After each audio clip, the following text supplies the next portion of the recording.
Good morning, everyone. My name is Vincent D. Hapitan from HR24. Today, I will be discussing what I learned about corporate governance and corporate social responsibility. There, these are two important concepts crucial for any successful and ethical organization. While they are distinct, they also deeply intertwine. Our first topic, corporate governance. The internal framework of rules, practices, and process that guide a company's operation, ensuring ethical and responsible management. It balances stakeholders' interests, fostering long-term sustainability and growth. Key aspect of corporate governance. First is Board of Directors. Composition, rules, and responsibilities in overseeing companies' activities and ensuring accountability. Example, a diverse board with representation from various stakeholders group, employees, community representatives, ensuring a broader perspective in decision making. The next is executive composition.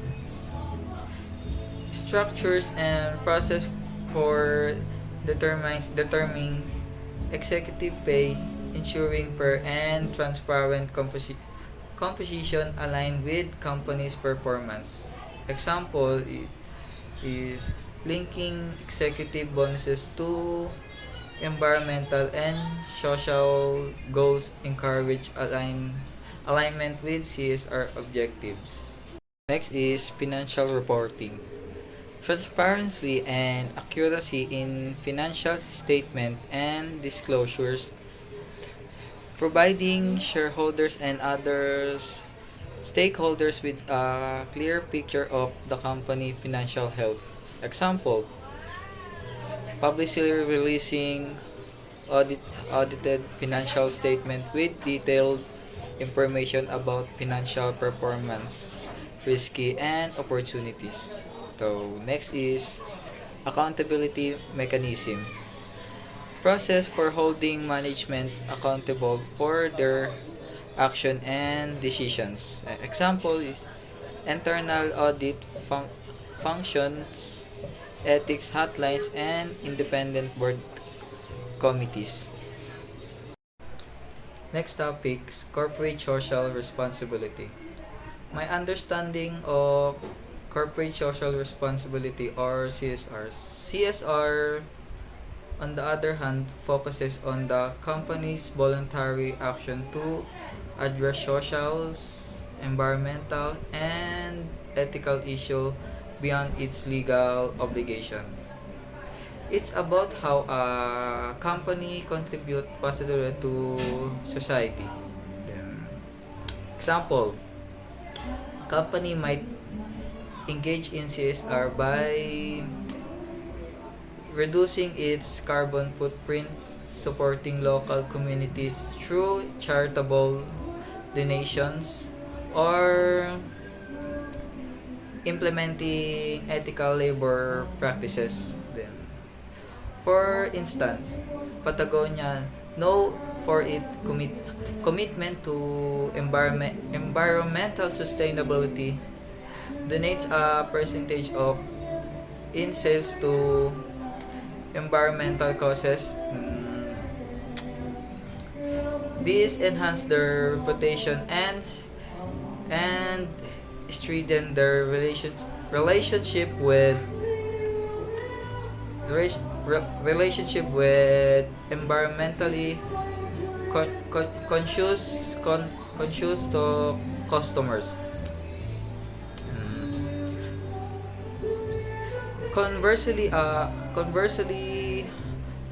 company ignoring its environmental impact or engaging in exploitative labor practices face reputation damage and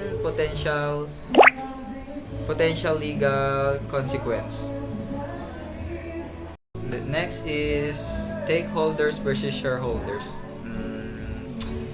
It's important to understand the difference between stakeholders and shareholders. Then, shareholders are the owner of the company, they hold shares. Then, stakeholders are anyone impact by the company's actions, employees, customers, suppliers, and the community, and even the environment.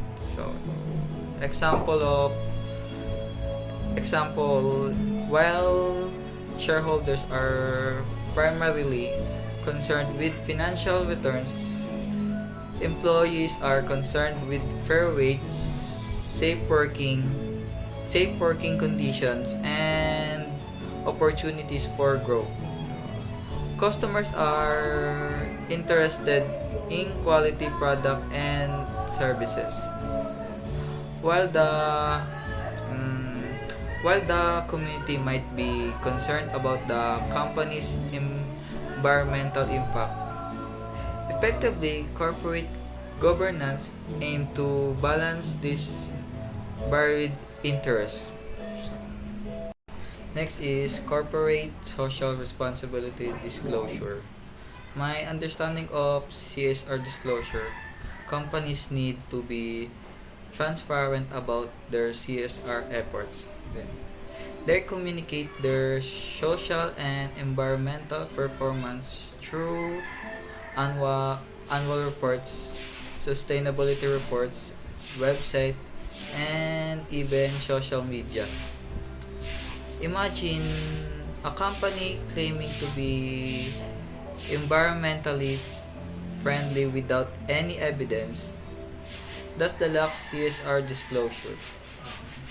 Um, the module outlined specific areas for disclosure such as environmental impact and reducing carbon emissions, labor practices, and fair wage, and community engagement, mm, and supporting local schools.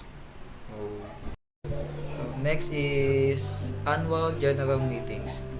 Annual general meetings. These are annual meetings where shareholders can voice their concern and vote on important matter. This is a crucial mechanism for accountability. Item discusses usually include financial statement, direct director elections, and shareholders proposals.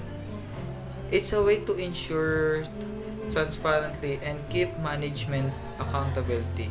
Then so next is in summary guys, effectively corporate governance and strong CSR initiatives are vital for long-term success and sustainability. They are interconnected. Good governance help im implement and monitor CSR initiatives, while CSR initiatives contribute to a positive company image and stakeholder satisfaction. And ignoring either aspect can lead to significant risky, both financial and reputational. So that's all guys, thank you.